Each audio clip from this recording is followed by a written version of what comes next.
श्री व्यास जी के मुखारबिंद से ये कहा गया है कि एकोपि कृष्णस्य कृत प्रणाम। अगर एक बार भी सर्वतो भावेन मन बुद्धि चित्त को अपने को अर्पण करते हुए भगवान को एक बार कोई प्रणाम कर ले तो एक बार का प्रणाम बताया गया है कि 10 अश्वमेध यज्ञ के बराबर होता है।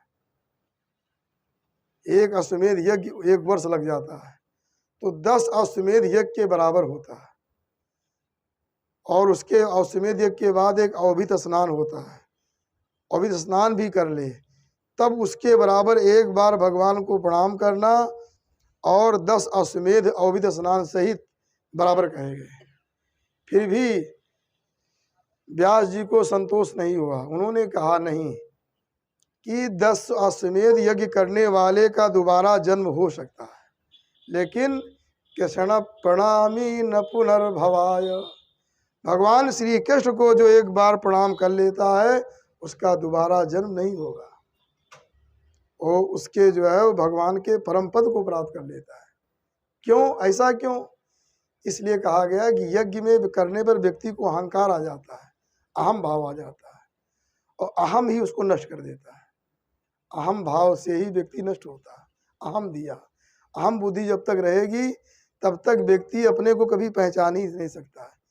ये जो देख रहे हैं हाड़ मास इसी को कहेगा हम मैं हूँ मैं हूँ मैं हूँ, जबकि देख रहा है कि जो है ये शरीर पैदा हुआ, युवा हुआ, वृद्ध हुआ, नष्ट हुआ, इस सारे शरीर ऐसे नष्ट होते चले जा रहे हैं। फिर शरीर दोबारा मिलेगा, लेकिन अपने को नहीं समझ पाता है।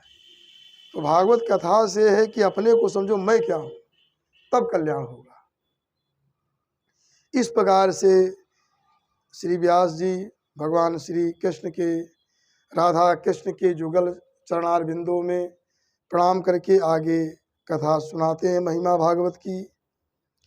कि जो सूत जी थी, सूत जी नैमिषारण्य तीर्थ में, और उनसे जाकर के शौनक जी प्रश्न करते हैं।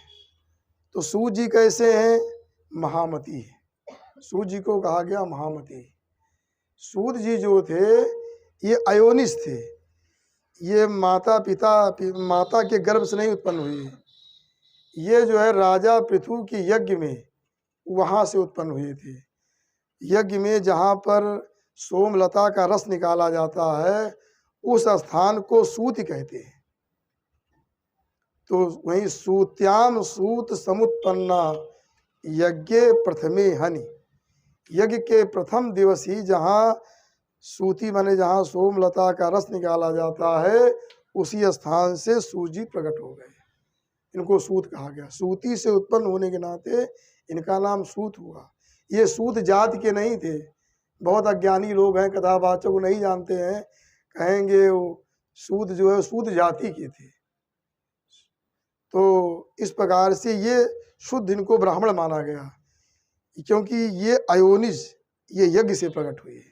इनके पास दिव्य ज्ञान था सूत जी के पास। तो सूत जी को यहाँ कहा गया है महामतिम। ये महामती थी। महामती मतलब होता है कि महति मति यस्य, कि महति माने महान में, महान माने जो ब्रह्म में जिसकी मति हो, ब्रह्म में ईश्वर में जिसकी मति हो उसे कहते हैं महामती। तो सूत जी महामती थी। और जो प्रश्न कर रहे हैं शौनक जी, ये भृगुवंशी थे। शौनक जी भृगुवंशी थे। ये प्रश्न कर, ये कैसे हैं? तो कहते हैं जो है व्यास जी कहते हैं कि कथामृत रसा स्वाद कुशला। ये कथा क्या है? अमृत है। कथा रूपी जो अमृत है उसके रस, ये अमृत एक रस है, उसके आस्वाद में बड़े कुशल है। आजकल लोग क्या इधर उधर रस लेने के कुशल होते हैं, लेकिन ये भगवान की कथा रूपी अमृत के रस के आस्वाद में कुशल है। ऐसे ये प्रश्न करने वाले श्रोता हैं और वक्ता तो महामती है।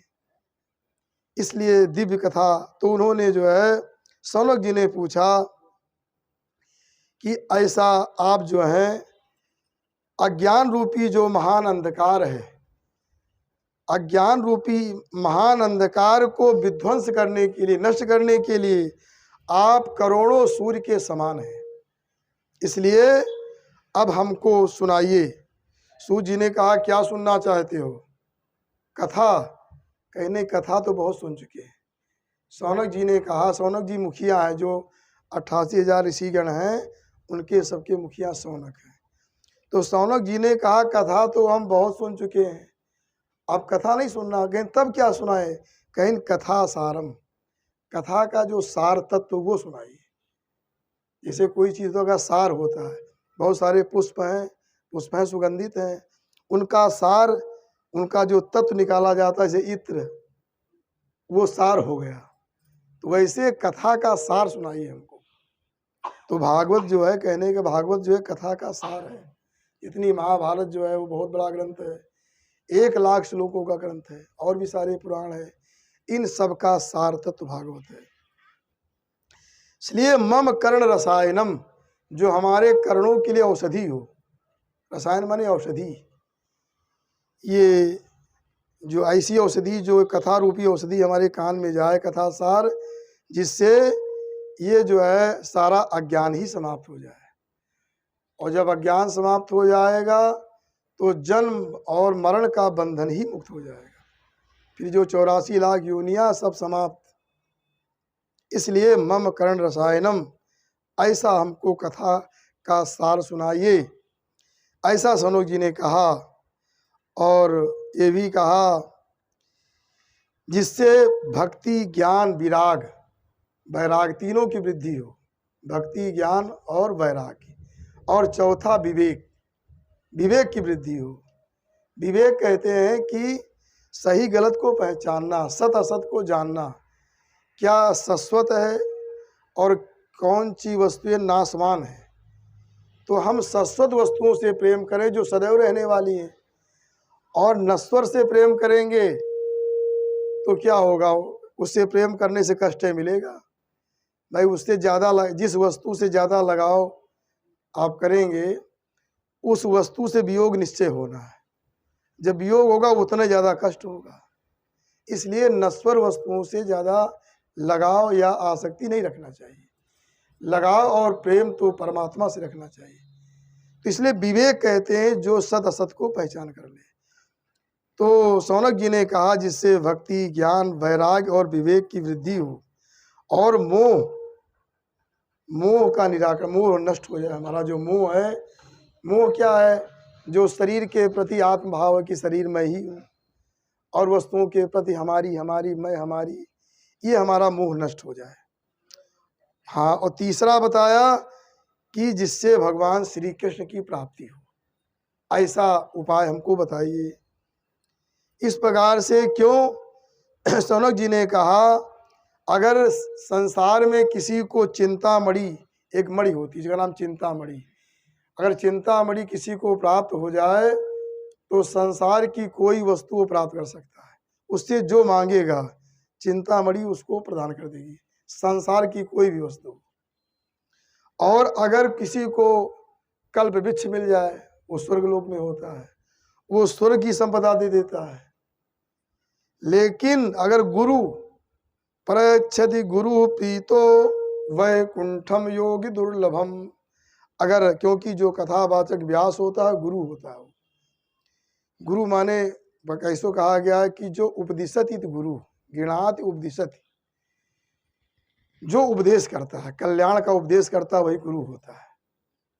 जो अज्ञान से दूर करके ज्ञान को उद्दीप्त करता है, आत्मा को उद्दीप्त कर देता है, वो गुरु होता है।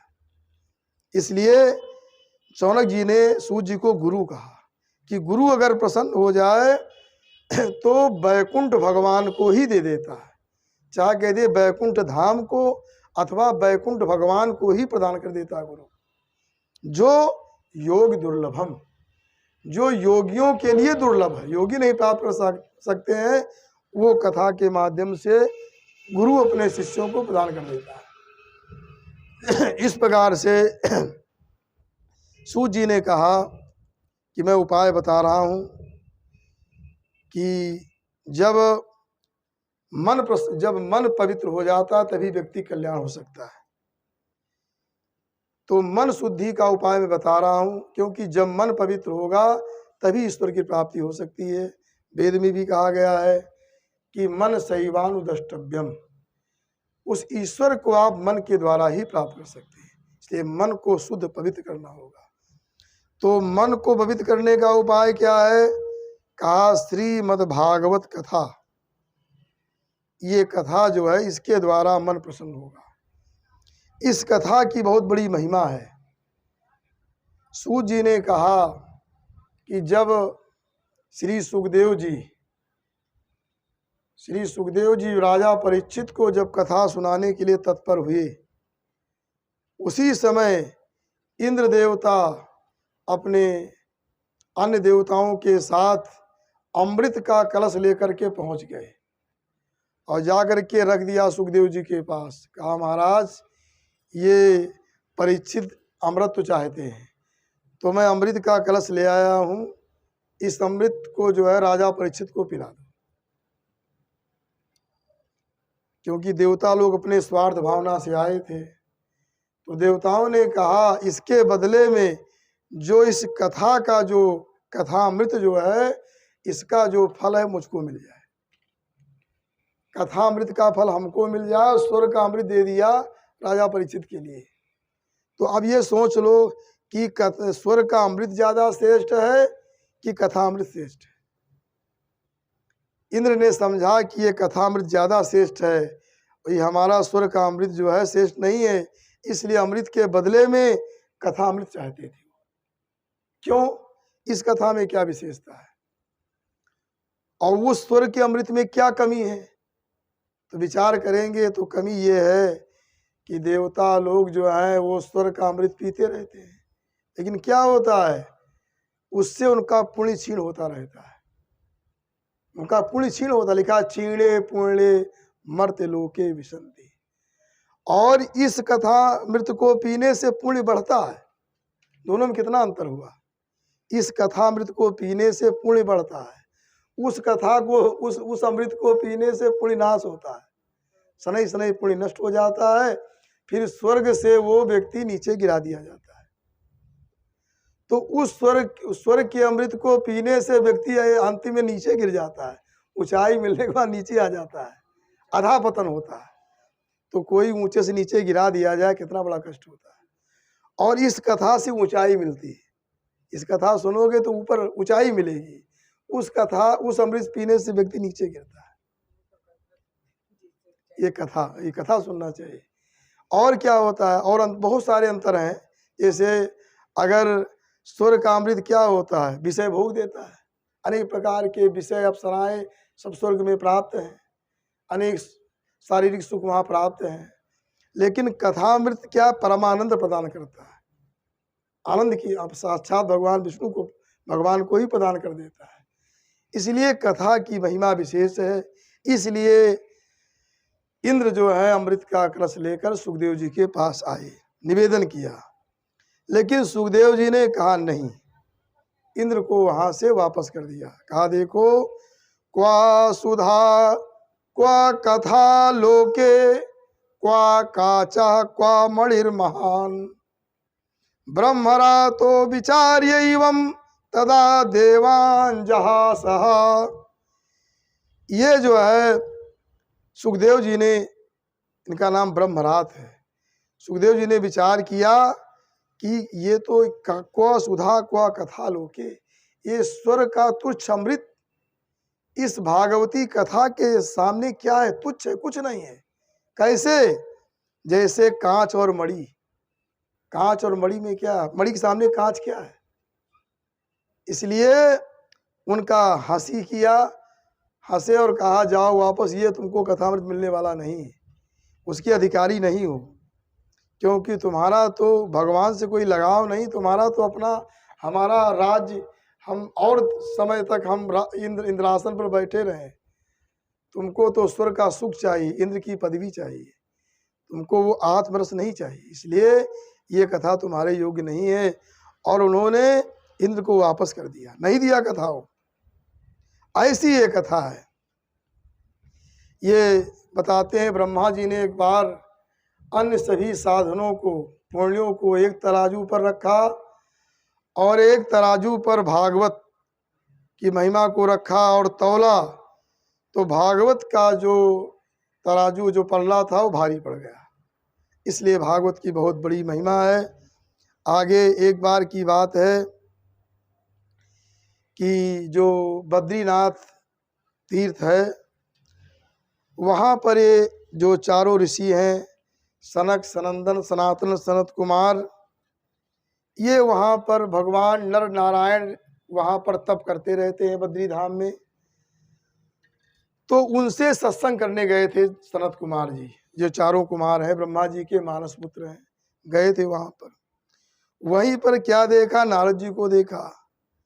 और नारद जी जो है एकदम बहुत चिंता में थे, दुखी थे। तो सनत कुमारों ने नारद जी से पूछा, अरे आप ये जो है, आप इतने बड़े ज्ञानी, उसके बाद जो इतनी चिंता में क्यों पड़े हो? तुम्हारा इतना मुख जो है इतना दीन क्यों हो गया है? क्या कष्ट आपको है? ऐसा लग रहा है कि जैसे किसी गृहस्थ का सारा धन नष्ट हो जाए, जैसे उसको दुख और कष्ट प्राप्त होता है, उसी प्रकार से लगता है कि आपको मैं कष्ट में देख रहा हूँ। क्या कारण है? नारद जी ने कहा, सुनो कारण क्या, मैं बता रहा हूँ। हमारा कोई अपना कोई कष्ट नहीं है कि हमारी कोई हानि हो गई, क्षति हो गई। हमको कष्ट इस बात का है कि मैं पूरी पृथ्वी घूम करके आ रहा हूँ। लगभग सभी तीर्थों में मैं गया हूँ, पुष्कर, प्रयाग, काशी, गोदावरी, हरिक्षेत्र, कुरुक्षेत्र, श्रीरंग, सेतुबंध, रामेश्वरम, सेतुबंध में रामेश्वरम इत्यादि अनेक तीर्थों का मैं भ्रमण करते हुए आ रहा हूँ, लेकिन हमको कहीं संतोष नहीं मिला। क्योंकि ये जो कली के द्वारा पूरी ये पृथ्वी बाधित हो गई है, कली से आक्रांत हो गई है। क्योंकि कहीं कोई जो है, आजकल लोग जो भी हैं, न कहीं सत्य है, न तप है, न शौच है, न दया है, न दान है। वो केवल क्या है, अपने पेट भरने के लिए, पैसा कमाने के लिए लोग अनेक प्रकार के नाना उपाय करते हैं। कोई तपस्वी बना बैठा है, कोई बड़े बड़े भार रखाए बैठा है। अधिकतर अनेक प्रकार के उपाय करके ये कि लोग समझेंगे बहुत सिद्ध है ये, तो ये धन कमाने के उपाय लोग करते हैं उधर भरने के लिए। तो इस प्रकार से मैंने देखा है कि पाखंड निरता संतो विरक्ता सपरिग्रहा। हमने ये देखा है कि संत जिनको कहते हैं वो पाखंड में लगे हुए हैं। दिखावटी जजमान सामने खूब पाखंड दिखाएंगे, और उसके बाद बढ़िया एक से एक दिव्य सबसे नई गाड़ी निकलेगी, उन्हीं के पास जाएगी। जितना सुख सुविधा सारी सब ऐश्वर्य उनके पास आनंद ले रहे हो। और गृहस्थ जो है उसके पास जो है कोई व्यवस्था नहीं, जबकि गृहस्थ को धनी होना चाहिए। और ना है विरक्त, सारा परिग्रह उनके पास, ना है विरक्त कहे जाएंगे, कोई ऐसी वस्तु नहीं जो उनके पास ना हो। ये नारद जी अपना दुख व्यक्त कर रहे हैं कि कलयुग में ऐसा हो गया है। रामचरितमानस में भी कहा गया है कि तपसी धनवंत दरिद्र गृही, कलि कौतुक तात न जात कही। तपस्वी लोग धनवंत, अरबपति खरबपति कोई था नहीं, कितना पैसा हो, और दरिद्र गृही, गृहस्थ दरिद्र। तो ये कली का कौतुक है, कली का ये प्रभाव है कि ऐसा हो रहा है। जबकि पहले नियम ये था, गृहस्थ लोग धनी होते थे, और वो चाहे ब्रह्मचारी हो, चाहे वानप्रस्थ हो, चाहे सन्यासी हो, साधु, सबका पालन वो करते थे। वो केवल भजन करते थे, चिंतन करते थे, स्वाध्याय करते थे। आजकल वो सबका पालन करते हैं। समय कली बदला, सब कुछ बदल गया। तो नारद जी ने ये अपना कष्ट व्यक्त किया है। तो हम संक्षिप्त में चर्चा आगे बढ़ाते हैं। बहुत सारी बातें यहाँ बताई गई है। एक बात ये भी बताई गई कि दंपति नाम च कलकनम, कि पति पत्नी में झगड़ा। अन्य युगों में पति पत्नी में झगड़ा नहीं होता था। ये दोनों एक ही शरीर के दो अंग माने जाते थे, कि दोनों समान, दोनों मित्र, एक आधा अंग स्त्री और आधा अंग पुरुष। और कलयुग में कहते हैं नारद जी, हमने देखा है सबसे अधिक विवाद पति पत्नी में, सबसे अधिक मुकदमे पति पत्नी में। अभी देख लीजिए कितना चल रहा।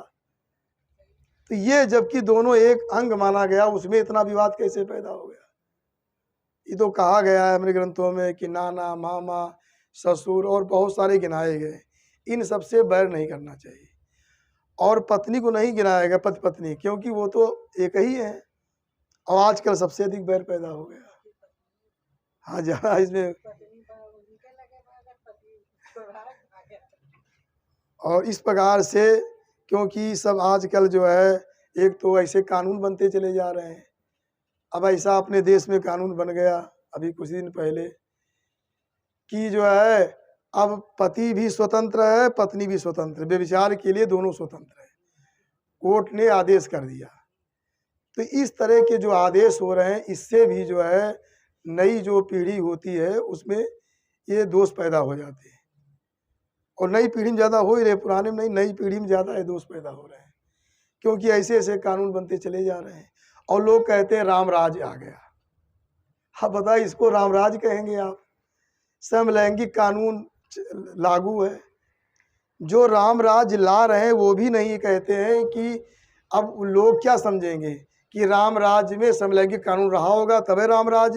ये जो अभी रामराज है इसमें समलैंगिक कानून चल रहा है, तो रामराज में भी रहा होगा। ये जो कानून अब चल रहा है रामराज, हमारा कहने मतलब हम किसी की निंदा नहीं करते, लेकिन रामराज को बदनाम ना किया जाए। रामराज जो था वो था।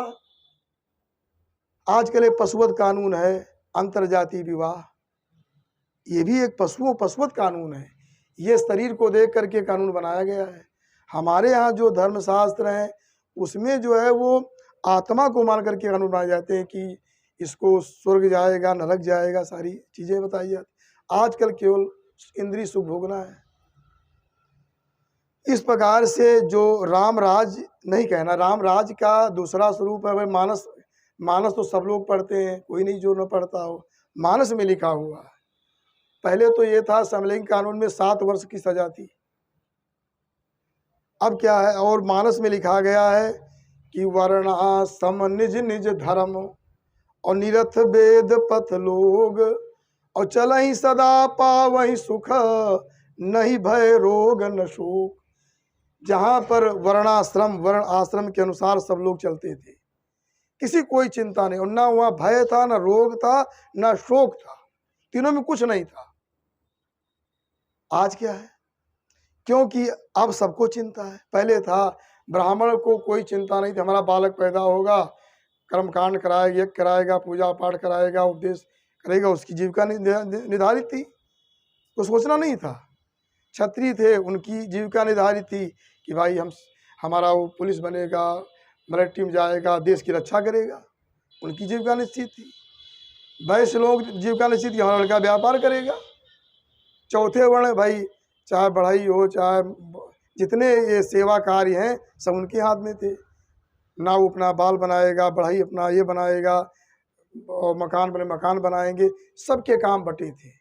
उनके बालक को कुछ सोचना नहीं था हमारा बालक क्या करेगा। आज सबकी समस्या है, हर व्यक्ति सोचता हमारा बालक क्या करेगा, वो सोचते हमारा बालक क्या करेगा। ऐसा ये सरकार के द्वारा ऐसा उसको नष्ट किया जाता है। वो सोचते जितना सनातन धर्म नष्ट होगा उतने हम विकास मानते हैं, लेकिन उस विकास में कोई शांति नहीं, उपद्रव ही केवल पैदा हो रहा है। तो हमारा ये नहीं जो कानून बना रही भाई कानून बना रहे हैं, लेकिन उसको राम राज्य का रूप देना ये गलत है। वहाँ ना भय था, ना रोग था, ना शोक था। आज राम राज्य में क्या है, कितना भय इस समय छाया हुआ, आप देख रहे हैं पूरे देश में सब जगह। कितना अभी कितनी जो है कोरोना में कितने लोग मरे, कितनी लाशें, भय रोग भी कितना, शोक भी, तीनों में क्या कम है। और राम राज्य में नहीं भय रोग न शोक, ना वहाँ भय था, ना रोग था, ना शोक था। इस समय सब चीज बचाया हुआ है। तो इसलिए जो है ये अगर राम राज लाना सही लाइए, आप कुछ प्रयास कीजिए। तो मैं बताना चाहता हूँ, तो यही सब देख करके नारद जी को कष्ट हुआ। क्या देखे, मंदिरों में जो पूजा पाठ जो अनादिकाल से ब्राह्मण लोग करते आ रहे हैं, उनके पुत्र पौध, उनके जीन में मतलब कि वो ये कर्मकांड पूजा पाठ, अब उनको हटाकर दूसरे को बैठा रहे हैं। कहते राम राज्य आ गया, जगह जगह बैठा करके और सबको पुजारी बना देते हैं। ये सब नहीं है, इसको हम राम राज नहीं कह सकते। राम राज जो था, आप मालूम पढ़िए, वो राम राज आप लावें तो ठीक है। तो इस प्रकार से मैं बताना चाहता हूं कि नारद जी ने यही सब देखा। तो यहाँ तो भागवत में लिखा हुआ है कि अट्टशूला जनपदा शिवशूला दुजातया, कि अट्टशूला जो है, लोग पहले अन्न अधिक हो जाता था, लोग भूखे प्यासे को बांटते थे, अन्न की उसका इसकी रक्षा हो जाए, अन्नशूला। और अब क्या है, अन्न अधिक होगा सड़ जाए अथवा बेच देंगे, लेकिन दूसरे के लोग नहीं देंगे, ऐसी स्थिति बन गई है। और जो है वेद भी बेचे जाते हैं, वो भी बिक्री के रूप में लोग हो गए, एक व्यापार बन गया है। अब आजकल कथाएं होती हैं 10-10 लाख 20-20 लाख, कोई करोड़ में कथा कहते हैं।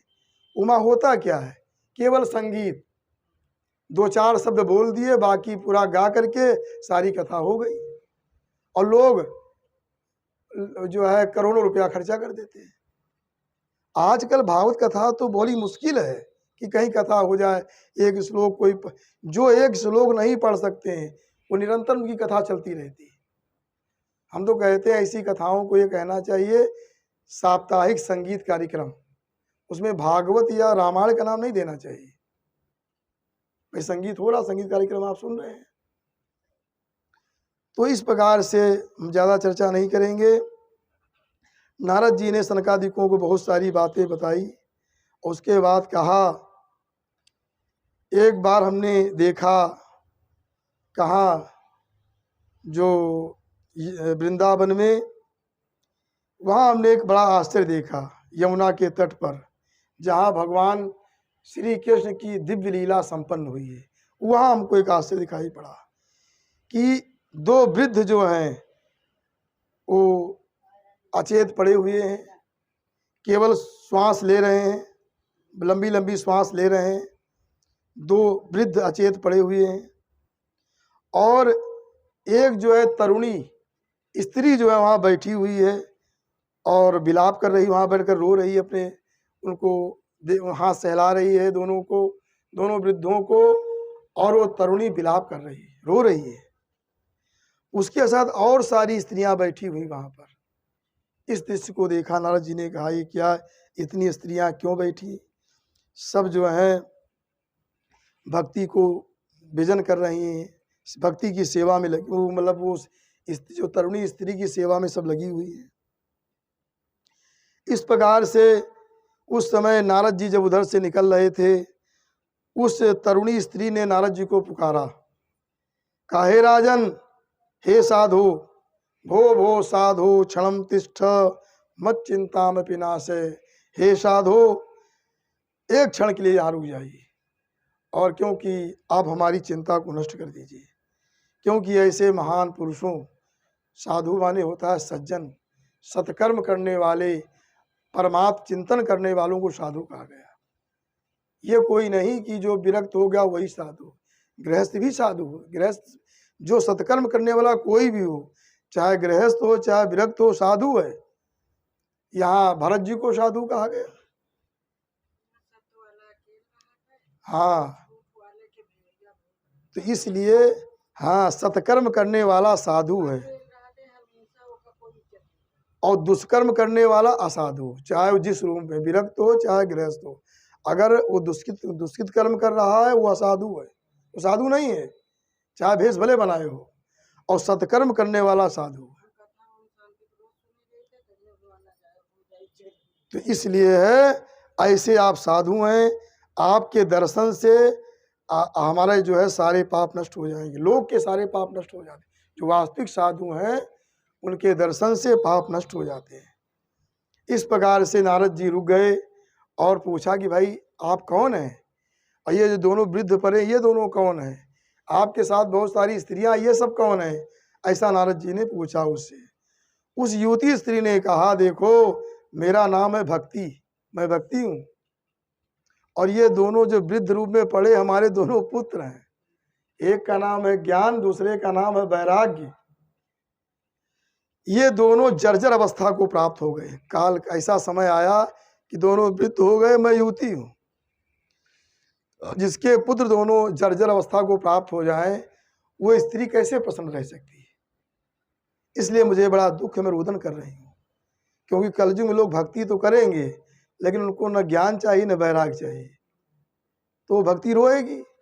अगर बिना ज्ञान वैराग की भक्ति है, वो भक्ति को रोने रोना है, वो भक्ति भी सफल नहीं हो पाएगी। भक्ति वो प्रसन्न होगी जिस भक्ति में ज्ञान भी हो और वैराग्य भी हो। ये इस कथा के माध्यम से यही बात बताई गई। और ये भी कहा, भक्ति ने कहा, देखो ये जो हमारे साथ बहुत सारी स्त्रियां देख रहे हो, ये गंगाद्या सरितश्चेमा मत्स्य वार्थम समागता। ये गंगादिक नदियां हैं, दिव्य नदियां हैं। ये सब हमारी सेवा के लिए आई हैं, क्योंकि भक्ति की सेवा सारी नदियां देवियां सब करती हैं। इसलिए भक्ति ने अपनी कथा नारद जी को सुनाया और कहा कि कल्याण करें कि ये दोनों हमारे पुत्र जो है युवावस्था को प्राप्त हो जाए, इनकी मूर्छा दूर हो जाए। इस प्रकार से निवेदन किया। नारद जी ने कहा, देखो चिंता मत करो। भक्ति से कहा चिंता मत करो और भगवान का स्मरण करो।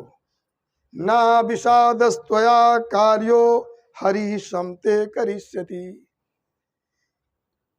आपको विषाद नहीं करना चाहिए, दुख नहीं करना चाहिए, क्योंकि हरि समते करिष्यति। हरि का स्मरण करो, वही तुम्हारा कल्याण करेंगे। हरि माने होता हरति दुखान कष्टान इति हरि, हरति मायाम इति हरि। जो माया का हरण कर लेते हैं, सारे दुखों को हरण कर लेते हैं, दरिद्रता का हरण कर लेते हैं, वो हरि। उनका स्मरण करो। रोने और विषाद करने से का कोई मतलब नहीं होता है। अरे हाय हाय करने से क्या लाभ होगा? तो हाय हाय न करो, हरि हरि करो। अरे मेहनत उतना है, चाहे हाय हाय करो, जा हरि में तो कम मेहनत है, क्योंकि हाय में हा जो है दीर्घ है, हा जो है हा में आ दो मात्रिक है, या में एक मात्रिक। हरि में दोनों एक मात्रिक है, हा और ये दोनों एक मात्रिक है। तो हरि में कम परिश्रम करना पड़ेगा बोलने में, हाय में ज्यादा परिश्रम करना पड़ेगा। और हाय बोलने से कोई लाभ नहीं, हरि बोलने से लाभ है, इसलिए हरि हरि करना चाहिए। तो नारद जी ने कहा हरि समते करिष्यति, भगवान तुम्हारा कल्याण करेंगे। और नारद जी ने समझाया भक्ति को, देखो ये कली आ गया है, कली का ये सब, कली का ये प्रभाव ही है, इसमें सब धर्म कर्म नष्ट हो जाते हैं। यहाँ पर सज्जन लोग दुखी होते हैं, सदाचारी लोग होते हैं दुखी होते हैं। और प्रहसंति है साधवा, असाधु लोग जो है प्रसन्न होते हैं कि ये संतो विषीदंती प्रहिष्यंती है साधवा। यहाँ संत जो है दुखी होते हैं, सज्जन लोग, और असाधु लोग जो है, जो दुष्कृत करने वाले, दुष्कर्म करने वाले हैं, वो सब प्रसन्न हो रहे हैं, सब खुशी हो रहे हैं। ये कलयुग का प्रभाव। लेकिन अंतिम में अच्छा तो वही होता है धर्म करने वाला, अच्छा कर्म करे। लेकिन शुरुआती दौर में तो यही होता है कि जो सज्जन व्यक्ति होते हैं दुखी होते हैं, दुर्जन व्यक्ति प्रसन्न होते हैं। कहीं वही जो है, लेकिन धैर्य धारण करना चाहिए। अंत में सदैव सत्य की विजय होती है, धर्म की विजय होती है। इसलिए वही पंडित है, वही बुद्धिमान है जो धैर्य धारण करके और अपने धर्म पर टिका रहता है, सत्कर्म पर लगा रहता है। इस प्रकार से उसे ही धीर पंडित कहा गया, विद्वान कहा गया। तो समय ऐसा आ गया है, नारद जी ने कहा कि ज्ञान वैराग के ग्राहक अब कम हो गए। कोई ग्राहक नहीं, न किसी को ज्ञान चाहिए न किसी को वैराग चाहिए। इसलिए दोनों वृद्धावस्था को प्राप्त हो गए, जर्जर हो गए। अभी आप युवती हैं, क्योंकि आपके ग्राहक लोग हैं, अभी भक्ति लोग करते हैं, लेकिन ज्ञान वैराग नहीं चाहते थे, इस नाते ये जर्जर हो गए, वृद्धावस्था को प्राप्त हो गए। इस प्रकार से उन्होंने बताया। तो भक्ति ने पूछा ये जो कली आया कैसे? क्योंकि कली जो होता है ये सभी जो वस्तुओं का सार भाग खींच लेता है, सार भाग ले लेता है। कहते हैं कि ये नारद जी ने बताया कली जो है वो राजा परीक्षित के समय आया। राजा परीक्षित समय कली आया और तो ये दिग्विजय के लिए निकले थे और वहाँ पर कली मिला राजा के वेश में। अंत में जब देखा धनुष पर राजा परीक्षित ने बाण चढ़ा लिया, कली का वध करना चाहते थे, तो कली ने अपना मुकुट उतार करके राजा परीक्षित के चरणों में गिर पड़ा, कहा मुझे क्षमा करें, क्योंकि हमारे अंदर तो दुर्गुण बहुत हैं, लेकिन कुछ गुण भी हमारे अंदर हैं। गुण क्या है? तो कली ने कहा कि औरौ कली कर एक प्रतापा और मानस पुण्य हो ही नहीं पापा। कली का एक विशेष गुण है, इसमें मन से कितना भी पाप कर डालो, मन से कोई गलत चीज सोचो, कोई गलत काम मन में आपके हो रहा है, उसका दोष आपको नहीं लगेगा। जब शरीर से करेंगी तब आपको पाप लगेगा, लेकिन पुण्य जो है वो मन से होता रहेगा। अगर मन के अंदर सबके प्रति अच्छी भावना है, अच्छी आपकी सोच है, अच्छा आप चिंतन कर रहे हैं, तो पुण्य आपका बढ़ता रहेगा। शरीर से न करें, मन से आपको पुण्य बढ़ता रहेगा। ये कली का एक विशेष गुण है। इसलिए कहा गया है कली ने उसको छोड़ दिया, कली को जो है राजा परीक्षित ने छोड़ दिया। क्यों? ना मया मारणीयोयम सारंगैव सारभुक। जैसे सारंग होता है, माने भ्रमरा, भावरा जो होता है वो पुष्पों पर जाता है और वहाँ से उसका रस निकाल लेता है, पुष्प छोड़ देता है, रस ले लेता अपनी, उसकी खींच लेता उसका।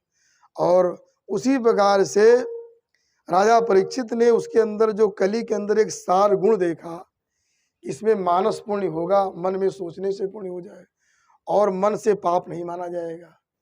ऐसा गुण देख करके उन्होंने उनको स्थान दे दिया, कहा ठीक है अब तुम रह सकते हो। तभी से कली ये यहाँ पर आ गया है। और दूसरा गुण कली में क्या है? जो बड़े बड़े यज्ञों से, तपस्या से, योग से जो पुण्य फल की प्राप्ति होती थी, वो कलयुग में क्या है कि तद फलम लभते सम्यक कलौ केशव कीर्तनात्। वो फल जो है भगवान के संकीर्तन से प्राप्त हो जाता है। एक ये भी गुण कली का है। इसलिए उन्होंने कली को छोड़ दिया था। अब कली का ये धर्म है, इसलिए ये सब हो रहा है, अत्याचार हो रहा है। अंत में भक्ति ने किया नारद जी की स्तुति किया, प्रार्थना किया कि आप बड़े महान हैं, आपका ज्ञान से सबका कल्याण हो जाता है। आपने जो कयाधु के पुत्र को जो ज्ञान दिया, कयाधु के पुत्र प्रहलाद, ऐसा उपदेश उनको दिया कि उनका कल्याण हो गया भगवान के। और जो है ध्रुव को आपने जो ज्ञान दिया, उससे ध्रुव जी को ध्रुवलोक मिल गया। आप जो है ब्रह्मा के पुत्र हैं, सकल कुशल पात्रम, आप समस्त कुशलताओं के पात्र हैं, माने स्थान है, सारी कुशलता आपके अंदर है। आप जिसको उपदेश दिए उसका कल्याण हो गया है। आप हमारा भी मार्गदर्शन करें, हमारा भी कल्याण करें। इस प्रकार से उन्होंने निवेदन किया और नारद जी ने बड़ा प्रयास भी किया और भक्ति की पहले प्रशंसा किया। और प्रशंसा करने के बाद नारद जी ने कहा, देखो उन्होंने बड़ा प्रयास किया उनको जीवित करने के लिए, उनको चेतना आ जाए इसलिए। लेकिन लिखा है नारद जी ने क्या किया, वेद, वेदांग, गीता, अन्य प्रकार के ग्रंथों का पाठ किया कि ये दोनों ज्ञान वैराग की मूर्छा दूर हो जाए।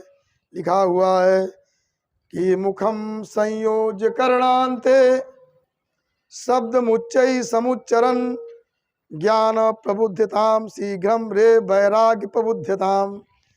नारद जी क्या करते हैं कि ज्ञान वैराग के कान में मुंह लगा करके और वेद वेदांग का उच्चारण कर रहे हैं, गीता का पाठ कर रहे हैं, लेकिन कुछ नहीं हुआ। अंगड़ाई लेते हैं फिर गिर पड़ते हैं। इस प्रकार से नारद जी बड़े चिंतित हो गए कि अब क्या करें। सारा उपाय तो हमने कर लिया, लेकिन ज्ञान वैराग की मूर्छा अवस्था दूर नहीं हुई। तब भगवान गोविंद का स्मरण किया, भगवान का स्मरण किया तो आकाशवाणी हुई, हे नारद, तुम्हारा उद्यम सफल होगा, उद्यम तुम्हारा सफल होगा, लेकिन इसके लिए करना क्या होगा? सत्कर्म। नारद जी से आकाशवाणी ने कहा कि सत्कर्म करो, सत्कर्म के द्वारा ज्ञान वैराग को युवावस्था प्राप्त हो जाएगी, यानी आपका उद्यम सफल हो जाएगा। इस प्रकार से आकाशवाणी नारद जी ने विचार किया, अरे ये इतना इतना हमने वेद का पाठ किया, गीता का पाठ किया, क्या है सत्कर्म नहीं है? ये कौन सा सत्कर्म हम करें? इससे जो है नारद जी इस बात को समझ नहीं पाए। अब ये बात फैल गई और नारद जी बड़े बड़े ऋषि मुनियों के पास जाते हैं और सबसे पूछते हैं कि भाई ये बताइए सत्कर्म क्या है। तो लोग जो है भयभीत हो रहे हैं, भाई कौन बता सकता था। इस प्रकार से मैं सबके पास गया। कुछ लोग तो मौनी बन गए कि भाई मौनी, हमको उत्तर न देना पड़े। कुछ लोग अपना स्थान छोड़ के भाग गए कि अब कैसे उत्तर नहीं उत्तर दे पाएंगे तो अपमान हो जाएगा। इस प्रश्न का उत्तर देना बड़ा कठिन है। तो अंत में नारद जी ने कहा, मैं घूमते हुए यहाँ आ गया। अब सनकादिकों से कहा, आप लोगों का दर्शन हो गया, अब हमको लग रहा है कि अब हमारे प्रश्न का उत्तर हो जाएगा। सनकादिकों से कहा, हमारे प्रश्न का उत्तर हो जाएगा, क्योंकि हमारे बहुत बड़े भाग्य थे कि जो आप लोगों का दर्शन हुआ। ब्रह्मा जी के मानस पुत्र हैं, आप कृपा करके बताइए, क्योंकि आप तो योगी हैं, बुद्धिमान हैं, बहुत श्रुत हैं।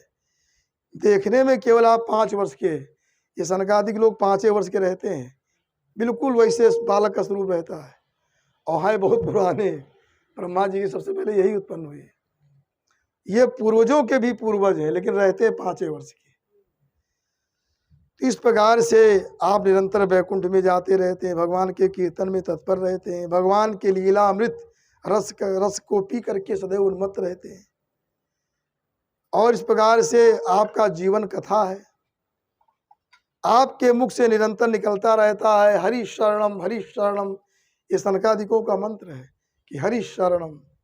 आप एक बार बोल दीजिए, हरि शरणम हरि शरणम हरि शरणम हरि शरणम। 4 बार बोलिए, हरि शरणम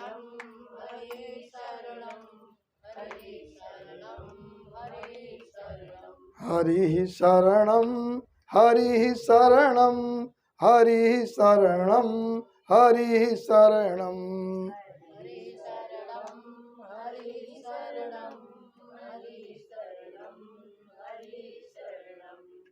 इस प्रकार से ये जो है उनका मंत्र है सनकादिकों का। और नारद जी ने कहा सनकादिकों से, आपकी थोड़ी भुगटी टेढ़ी हो गई तो भगवान के द्वारपाल जो थे जय विजय, उनको 3 जन्मों तक जाना पड़ा। एक बार हिरण्यकश्यप हिरण्याक्ष बने, दैत्य योनि में गए, दोबारा राक्षस योनि में गए, रावण कुंभकर्ण, और तिबारा मनुष्य योनि में गए, शिशुपाल और दंतवक्र, तब उनका कल्याण हो पाया। ऐसी आपकी महिमा है, आप हमारा कल्याण करें। इस प्रकार से सनकादिकों ने कहा, नारद जी आप तो धन्य हैं, आप विरक्तों में शिरोमणि हैं, भगवान के आप परम दास हैं। और इस प्रकार से मैं बता रहा हूँ कि जितने भी जो भी पूजा पाठ यज्ञ योग तप जो भी हैं, वो सब कर्म है। क्या है वो? कर्म को कहा जाता है। सत्कर्म क्या है कि सत्कर्म सूचको नूनम ज्ञान यज्ञा स्मृतो बुधई। सत्कर्म क्या है? ज्ञान यज्ञ। ज्ञान ही सत्कर्म है। ज्ञान के द्वारा ही ज्ञान वैराग को युवावस्था की प्राप्ति हो जाएगी। इस प्रकार से ज्ञान यज्ञ सुनो। तो ये ज्ञान यज्ञ क्या है? भागवत की कथा। सनत कुमारों ने कहा, वेद उपनिषद इन सब का सार है भागवती कथा, सबका सार तत्व है। जितने उपनिषद हैं और जो वेद है सबका सार है। इसलिए ये जैसे क्या होता है, बताया गया है कि इसे कोई वृक्ष, मैंने आम का वृक्ष है, इसमें आम को हो रहे हैं, लोग आम का सेवन कर रहे हैं, तो ये जो है आप कोई आम के जो है जड़ आप खाइए, चूसिए, चाहे छाल खाइए, चाहे पत्ता खाइए, तना खाइए, लेकिन जो आनंद फल में जो आस्वाद है वो वृक्ष में कहीं नहीं मिलेगा। क्यों? तो उसी में, जबकि वो वृक्ष से ही फल में रस आया है, लेकिन फल का एक अलग स्वाद होता है। उसी प्रकार से वेद जो है मानो जड़ है, मूल है वेद, लेकिन और जो वेद रूपी वृक्ष का फल क्या है? भागवत। जैसे मान लिया आम के वृक्ष का फल क्या है? आम्रफल। उसी प्रकार से वेद रूपी वृक्ष का फल क्या है? भागवत। तो भागवत वेद से भी बढ़ करके इसका एक आस्वाद अलग है। और दूसरे रूप में समझना चाहें, जैसे क्या है? गन्ना से ही शक्कर जो है बनती है, लेकिन जो शक्कर का स्वाद वो गन्ने में नहीं है, गन्ना का, और लेकिन गन्ने से शक्कर बनी हुई है। उसी प्रकार से गन्ना मानो वेद है, उपनिषद है, और जो भागवत है वो मानो रस शर्करा है। जैसे मान लिया दूध क्या है? वेद है, और दूध से घी बन जाता है, तो घी क्या है? मानो वही भागवत है। इस तरह से सनकादिकों ने नारद जी को समझाया है और कहा है, नारद जी बहुत प्रसन्न हो गए। नारद जी ने कहा कि जो है ये भाग्योदयेन बहुजन्म समर्जितेन सत्संगमं च लभते पुरुषो यदा वही अज्ञान हेतु कृत मोह मदांधकार नासम विधाय तदोदयते विवेका। का बहुत बड़ा जब भाग्य होता है, उदय होता है, और जब बहुत जन्मों के पुण्य अर्जित होते हैं, इकट्ठा हो जाते हैं, कई जन्मों के पुण्य जब इकट्ठा होते हैं, अर्जित पुण्य इकट्ठा हो जाते हैं, तब व्यक्ति को सत्संग की प्राप्ति होती है। और सत्संग क्या होता है? अज्ञान हेतु कृत मोह मदांधकार। ये जो सत्संग क्या करता है? अज्ञान का जो हेतु मोह मद अहंकार ये सब नष्ट हो जाता है और विवेक प्रकट हो जाता है। सत्संग की बहुत बड़ी महिमा है। नारद जी बड़े प्रसन्न हुए। उसके बाद गंगा द्वार माने हरिद्वार पर एक आनंद नाम का तट है, जहाँ ऋषि मुनि निरंतर निवास करते हैं। वहाँ पर नारद जी ने भागवत महात्म की कथा श्रवण करने की योजना बनाई। इस प्रकार से नारद जी ने अपने मनोयोग के द्वारा जो भगवान के भक्त थे उन सबको सूचना दे दिया कथा सुनने के लिए कि आप सब लोग आएं और कथा का श्रवण करें। अब वहाँ पर हरिद्वार में सब ऋषि मुनि लोग पहुँच रहे हैं कथा सुनने के लिए। बड़े बड़े ऋषि मुनि जा रहे हैं।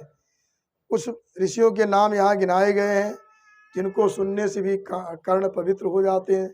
कहा गया है कि भृगुर वशिष्ठश्च वनश्च गौतमो देवातिथिर्देवल देवरातौ रामस्तथा गादिसुतश्च साकलो मृकंडुपुत्रातिज पिप्पलादाः।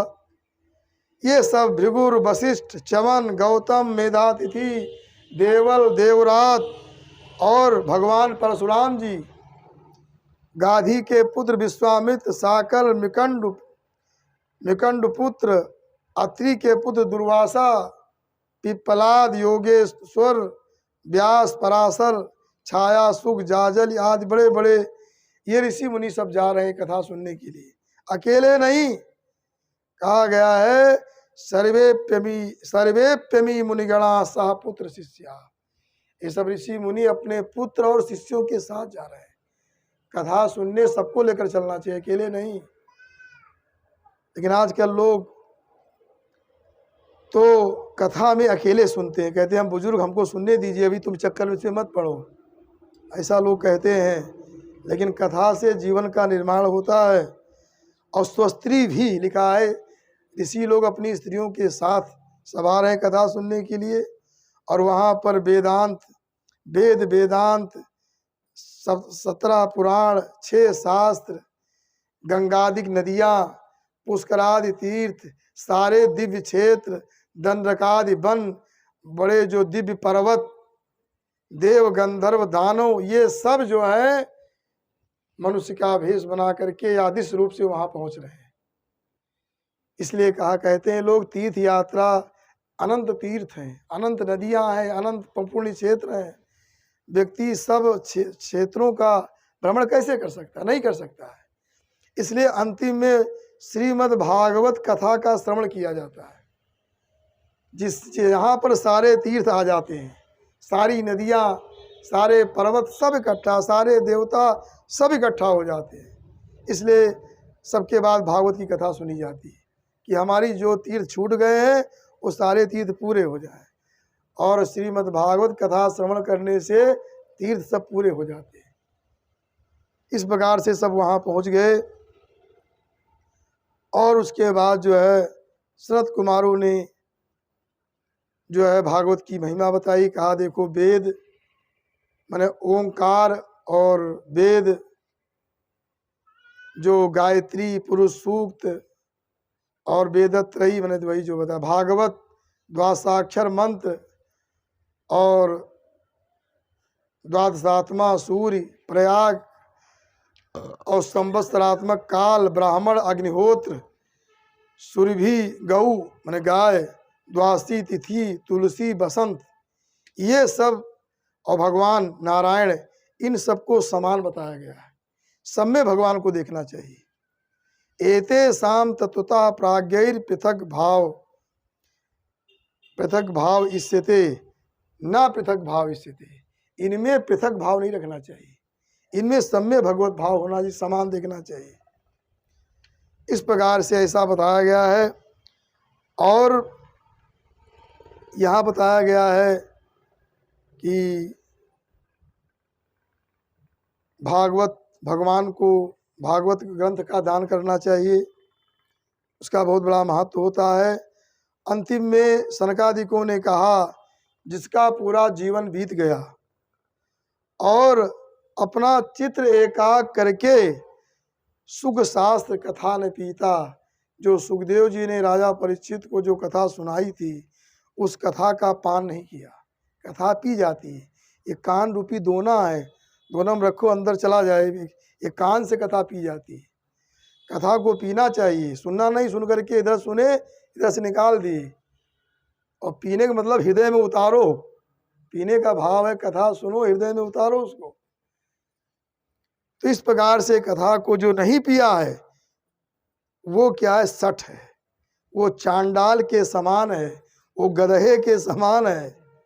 ऐसा लिखा भागवत में कि चांडाल वच्च खरवद बतते ननीतम मिथ्या स्वजन्म जननी जन दुख भाजा। उसने मानो अपनी माता को कष्ट देने के लिए पैदा हुआ है, उसका जन्म जो है मिथ्या है, व्यर्थ है। वो मतलब जीते हुए मरा है, वो पाप कर्मी है जो थोड़ा भी सुख शास्त्र में सुखदेव जी के द्वारा कही गई कथा का श्रवण नहीं किया है। इतने नहीं कहा उसे धिक्कार है, वो पशु के समान है, वो पृथ्वी पर भार है। और ये ऐसा सनकादिक लोग कहते हैं कि हम नहीं कहते, अपनों पल्ला झाड़ी कहते हैं देव समाज मुखिया। ये स्वर्गलोक में जो इंद्रादिक देवता है वो ऐसा कहते हैं, उसका जीवन व्यर्थ है जो भागवत की कथा नहीं सुना। ऐसी महिमा है। इस प्रकार से क्योंकि ये भागवत में क्या है, भगवान जब यहाँ से गए तो अपना तेज इस भागवत में स्थापित कर दिया। इस भागवत में भगवान का तेज है। कहा गया भगवान की ये वांगमयी प्रत्यक्ष मूर्ति है, ये वाणी में भगवान की मूर्ति, भगवान प्रत्यक्ष इसमें, ये वाणी नहीं जो इसमें अक्षर लिखे हैं, जो इसमें शब्द हैं, जो श्लोक में लिखे गए, सब भगवान का स्वरूप है। वांगमय भगवान का स्वरूप है। ऐसा सनकादिकों ने बताया है। सनकादिकों ने जो भागवत की महिमा बताई उसमें क्या हुआ, भक्ति वहाँ पर प्रकट हो गई। और भक्ति कैसे आई? अपने दोनों पुत्रों को ज्ञान वैराग को लेकर के वहाँ प्रकट हो गई। और सद्गुनी नारायण आज विराम दे दे, क्योंकि तो श्री कृष्ण गोविंद हरे मुरारे भगवान के मंगलमय नाम को लेते हुए भक्ति अपने जो है दोनों पुत्रों ज्ञान वैराग दोनों युवावस्था को प्राप्त हो गए और भक्ति उनको लेकर के आ गई। सबको बड़ा आश्चर्य हुआ। धन्य है भागवती कथा जिससे ज्ञान वैराग को युवावस्था की प्राप्ति हो गई है। और अब विराम दे दें, आज इतने समय ज़्यादा हो रहा है, कल से फिर समय से कथा होगी। आज यही वाणी को विराम। 2 बार भगवान नाम का कीर्तन और आरती करना। आरती बना लीजिए थोड़ा। श्री कृष्ण गोविंद हरे मुरारे, हे नाथ नारायण वासुदेवा,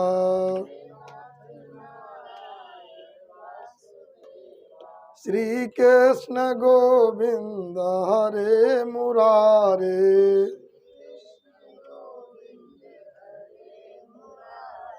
हे नाथ नारायण वासुदेवा,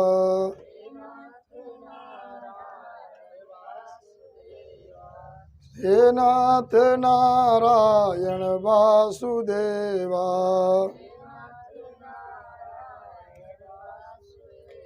श्री कृष्ण गोविंद हरे मुरारे,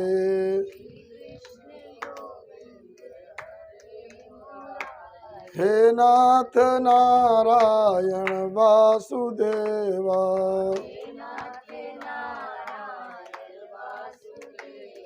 आनंद कंद परमानंद श्री कृष्णचंद्र भगवान की जय।